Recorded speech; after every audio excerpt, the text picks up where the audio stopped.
जय हिंद and good morning to all of you दोस्तों। आज मैं क्लास 12 का एक चैप्टर है डिटर्मिनेंट्स यानी सारणिक हम लोग पढ़ने वाले हैं, जो चैप्टर नंबर 4 है दोस्त। मैं इस वीडियो में जिसके इंट्रोडक्शन को मैं पढ़ूंगा, फिर इसके बाद मैं इसके सॉल्यूशन को भी पढ़ूंगा। तो चलिए दोस्त हम स्टार्ट करते हैं। हम लोग डिटर्मिनेंट्स किसके कहते हैं।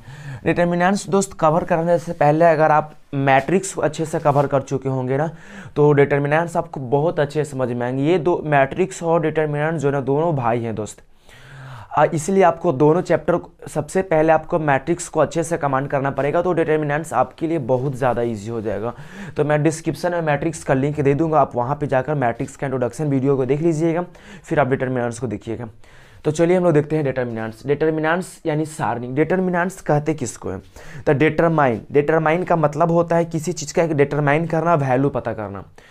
यानी अगर दोस्त मैं पहले बात करूँ ना, तो डिटर्मिनेंट्स मैंने अभी बोला कि ये किसके जैसा होता है, तो ये मैट्रिक्स जैसा, ये दोस्त होता है मैट्रिक्स ही डिटर्मिनेंट्स है, यानी एक मैट्रिक्स जैसा ही होता है ये। लेकिन मैट्रिक्स जैसा होता है, लेकिन दोस्त मैट्रिक्स में कौन सा मैट्रिक्स थे? Square matrix. डिटर्मिनेंट्स क्या है? तो डिटर्मिनेंट्स जो हमेशा स्क्वायर मैट्रिक्स से ही बनता है दोस्त। अब आते हैं डिटर्मिनेंट्स जो हमेशा स्क्वायर मैट्रिक्स से बनेगा। स्क्वायर मैट्रिक्स का मतलब क्या होगा दोस्त? चाहे 1/1 कहो, 2/2 कहो, 3/3 कहो, और भी आगे होगा जो हमें क्लास 12 के पॉइंट ऑफ व्यू से नहीं पढ़ना है। तो देखिएगा, हमें 1/1 कहो, 2/2 कहो, 3/3 कहो, इस तरह से स्क्वायर मैट्रिक्स से ही डिटर्मिनेंट बनता है। अगर मैं डिटर्मिनेंट की सिंबल की बात करूँ ना दोस्त, तो डिटर्मिनेंट का सिंबल अगर कोई मैट्रिक्स ए है, इसके दोनों पट्टी लगा दीजिए, तो इसे मैं मोड ए नहीं बोलूँगा बल्कि डिटर्मिनेंट ए बोलूँगा, या इसको हम ऐसे भी लिख सकते हैं DET करके, यानी डिटर्मिनेंट ए दिखाएंगे।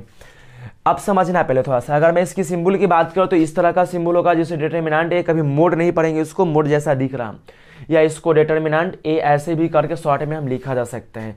यानी डिटर्मिनेंट का जो निर्माण होता है वो किससे होता है? तो स्क्वायर मैट्रिक्स से होता है। स्क्वायर मैट्रिक्स चाहे 1/1 का हो, 2/2 का हो, या 3/3 का हो। अब समझना, डिटरमाइन का मतलब ही होता है दोस्त एक वैल्यू पता करना। वो किसकी वैल्यू पता करना? तो स्क्वायर मैट्रिक्स का। ध्यान देना पहले, यानी इसका मतलब जो होता है ना, एक यूनिक वैल्यू, इसका एक यूनिक वैल्यू होता है। अब ध्यान दीजिएगा, पहले मैं एक कोई मैट्रिक्स ले लिया जिसमें 1 2 3 4 मैंने एलिमेंट को दिखा दिया। लेकिन अब तो ये दोस्त ये मैट्रिक्स है, स्क्वायर मैट्रिक्स है, तो जब स्क्वायर मैट्रिक्स है तो डिटर्मिनेंट तो इसका डिटरमाइन तो हम लोग कर सकते हैं, बिल्कुल कर सकते हैं। तो देखना क्या करेंगे, तब हमें दे दिया क्वेश्चन में इतना बराबर वाट। अभी तक तो ये मैट्रिक्स है, अब इसी मैट्रिक्स का वैल्यू हमें डिटरमाइन करना है, यानी इसी मैट्रिक्स का वैल्यू हमें पता करना है, यानी इसका एक यूनिक वैल्यू लाना है हमें दोस्त। बताना, अभी मैट्रिक्स इसमें हम लोग नाम बोलेंगे तो क्या बोलेंगे? आपसे बोला मैट्रिक्स में क्या एलिमेंट है, बताना। हमें पूरा बताना पड़ेगा दोस्तों, 1 बोलना पड़ेगा, 2 बोलना पड़ेगा, 3 बोलना पड़ेगा, 4 को बोलना पड़ेगा। अगर मैं इसी का एक वैल्यू पता कर तो बोल देंगे मैट्रिक्स ए का वैल्यू इतना हो गया, तो इसका वैल्यू पता करें, मैट्रिक्स जो दिया है, अब यू जो दिया है, इसका डिटरमाइन कर रहे हैं, डिटरमाइन करके जो है डिटर्मिनेंट्स का वैल्यू निकालेंगे तो कोई एक यूनिक वैल्यू आएगा।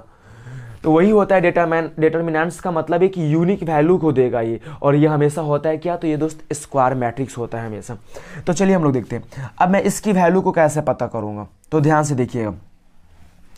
अगर आपको इसकी वैल्यू पता करना है दोस्तों, वैल्यू पता करने से सबसे पहले आपको एक चीज़ को पता करना पड़ेगा। ध्यान दीजिएगा, मैं इसकी प्लेस की बात करता हूँ। अगर कोई मैट्रिक्स का सबसे स्क्वायर मैट्रिक्स यहाँ पर जाए तो क्या प्लेस का होता है? 1/1 का होता है, फर्स्ट रो फर्स्ट कॉलम। अगर मैं इसकी पता करूँ तो क्या होगा? फर्स्ट रो का सेकंड कॉलम हो गया दोस्त, फिर क्या होगा? सेकंड रो का फर्स्ट कॉलम, फिर सेकंड रो का सेकंड कॉलम, 2/2 का है। अब मैं इसकी वैल्यू, अगर इसका नाम ए है, हमें तो पता करना हो तो क्या करेंगे? डिटर्मिनेंट ए लिखिए, या इसको DET भी ए दे सकते हैं दोस्त। अब इसका वैल्यू क्या होगा? तो ध्यान दीजिएगा, पहले क्या करेंगे, पहले हम डायगोनल एलिमेंट्स को गुना कर देंगे, यानी A11 इंटू A22, और माइनस क्या कर देंगे दोस्तों? माइनस हम ये दोनों गुना करके, यानी कि A12 इंटू A21। यही हमारा डिटर्मिनेंट 2/2 मैट्रिक्स का निकालने का तरीका हो गया। तो चलिए अब इसको देखते हैं। अगर आपको इसी का ना वैल्यू पता करना है, क्या हम इसी को हम डिटर्मिनेंट ए नहीं बोल सकते हैं? तो हाँ, बिल्कुल बोल सकते हैं। तो देखना इसकी वैल्यू को कैसा पता करेंगे। पहले मैंने क्या बताया, डायगोनल एलिमेंट को गुना कर दो, फिर माइनस कर देना, किसको करेगा? तो 2 गुना 3 को। तो बताना 4 3 दूना 6, यानी मेरा कितना आ गया? -2 आ गया। अगर इसी तरह का दोस्त एक और क्वेश्चन मैं दे देता हूं, अगर ए बराबर कोई मैट्रिक्स के सिंबल में दे दिया है 4 -2 4 3, अब बताना। और आपसे अब पूछते हैं कि आप हमें बताइए इसका वैल्यू क्या होगा। तो क्या करिएगा आप, तो मैंने अभी बताया कि सबसे पहले आप डायगोनल एलिमेंट्स को गुना कर दीजिए, यानी 4 × 3 माइनस हमें ये दोनों गुना करेंगे ना, यानी किसको किसको करेंगे, 2 - 2 में गुना करेंगे 4 से। तो देखना चरतियाँ ही क्या हो जाएगा 12, माइनस माइनस प्लस हो जाएगा, 4 दूना कितना हो जाएगा 8, यानी 12 8 और कितना है इसका वैल्यू हमें। तो एक इस मैट्रिक्स एक का एक यूनिक वैल्यू हमें आ गया, कितना आ गया वो, तो मेरा 20 आ गया। ये था हमारा 2x2 मैट्रिक्स निकालने का। अगर हमें 3x3 का दे दे स्क्वायर मैट्रिक्स दोस्त, तो हम उसे कैसे निकालेंगे।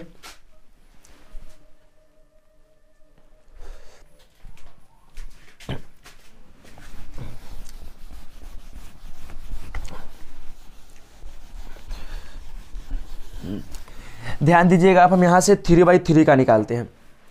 अगर 3x3 का मैं सबसे पहले प्लेस की बात करता हूँ, तो क्या आपको दे देगा, सबसे पहला प्लेस पे 1 1 होता है दोस्त, 1 2 होता है, फिर 1 3 होता है, फिर A21 होता है, A22 होता है, A23 होता है, A31 होता है, A32 होता है, A33 होता है। अब हमें इसकी वैल्यू पता करना है। तो ध्यान दीजिएगा इसकी तरीका क्या होता है। इसको बनाने का टोटल आपको 6 तरीका, चाहे आप R1 के अनुदिश भी सॉल्व कर सकते हैं, R2 के अनुदिश भी सॉल्व कर सकते हैं, या R3 के भी अनुदिश सॉल्व कर सकते हैं, या C1 के अनुदिश सॉल्व कर सकते हैं, C2 के अनुदिश सॉल्व कर सकते हैं, या C3 के अनुदिश सॉल्व कर सकते हैं। ये आप पे डिपेंड करता है आप किस पे सॉल्व करेंगे। लेकिन दोस्त ज़्यादा बेटर क्या होगा ना, कि जिसमें जीरो की संख्या ज़्यादा होगा आप उसकी अनुदिश सॉल्व करिएगा। उससे सॉल्व करने से क्या प्रॉफिट होगा ना, कि जीरो का मल्टीप्लाई बहुत ही आसान से हो जाएगा। तो बाकी जो डाटा बचेगा कुछ कम ही कैलकुलेशन है, इससे कैलकुलेशन आपको आसान होगा। पर समझिएगा पहले करेंगे कैसे, तो ही तो आपको पता चलेगा किससे करेंगे हम। तो ध्यान देना, पहले सबसे पहले हम सॉल्व करते हैं R1 के अनुदिश। क्या सॉल्व कर देते हैं, R1 के अनुदिश। तो चलिए ध्यान दीजिएगा दोस्त, कैसे R1 के अनुदिश सॉल्व किया जाता है। तो R1 के अनुदिश मेरा R1 यही है ना, इसी के अनुसार सॉल्व करना है। तो देखना क्या करेंगे, A11 हो गया। अब देखना था जिसकी एलिमेंट्स को लेंगे दोस्त उसके सामने वाला खत्म हो जाएगा, तो ये खत्म हो जाएगा और ये खत्म हो जाएगा। बचेगा क्या, A22 A23 फिर A32 और A33, इसका हो गया। अब आते हैं हम इसको लेंगे दोस्त, A12 को लेते हैं। अब 1 2 को लेंगे तो इसके सामने ये खत्म और ये खत्म, बचेगा A21 ये खत्म हो ले। अब क्या बचेगा, A23 इसको लिए है ना, ये खत्म, तो 2 3। अब नीचे वाला बचेगा दोस्त A31, फिर यहाँ पे क्या बचेगा, A33 बचेगा, ये आ गया। अब किसको ले लेते हैं, फिर अब A13 को लेंगे। तो A13 को लेंगे, मैं इसे मिटा देता हूँ।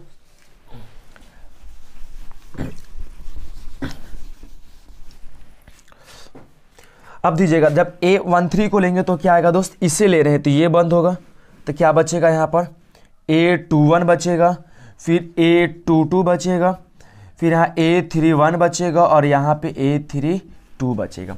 ये तो हमारा हो गया। और होता है फार्मूला -1 के पावर दोस्त I + J। क्या होगा, -1 के पावर I + J, -1 के पावर I + J होता है। तब चलिए ध्यान दीजिएगा पहले, अब मैं आता हूँ, इसको देखिएगा पहले। -1 के I + J दोस्त, I भी 1 है और J भी 1 है, तो 1 और 1 हो जाएगा ना, यानी यहाँ पे क्या हो जाएगा 1 + 1। अब यहाँ I 1 है और J 2 है दोस्त, यानी कितना हो जाएगा 1 + 2। यहाँ पे I 1 है J 3 है, तो 1 + क्या हो जाएगा 3। ध्यान दीजिएगा पहले। अब बताना -1 के पावर 2, तो जब पावर सम संख्या हो ना तो क्या हो जाता है, प्लस हो जाता है, यानी ये तो प्लस हो जाएगा, 1 तो कहानी खत्म पड़ जाएगा। तो यहाँ A11 हो गया। अब आते हैं, मैंने 2/2 का सोल्यूशन बता चुका, पहले डायगोनल को गुना करते हैं, यानी A22 × A33 माइनस ये दोनों को करके घटा देंगे, तो A23 × A32 हो गया दोस्त। अब देखिएगा फिर क्या करेंगे, -1 के पावर 2 और 1 3 हो गया, यानी किस में हो गया, माइनस में रहेगा, यानी माइनस दे दिए A12। अब यहाँ पे देखिएगा पहले डायगोनल को गुना कर देते हैं, यानी A21 × A33 माइनस ये दोनों को करेंगे तो A23 × A31 हो गया, इसका हो गया।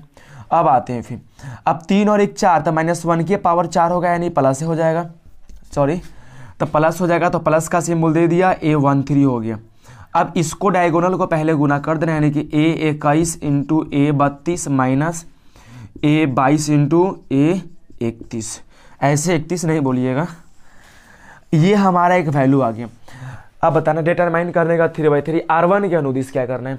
अगर आप किसी के भी अनुदिश करिएगा दोस्त, एक फार्मूला को फर्स्ट वाला को याद करना पड़ जाएगा आपको कि -1 के पावर उसकी जितना स्थान रहेगा I + J कर देंगे।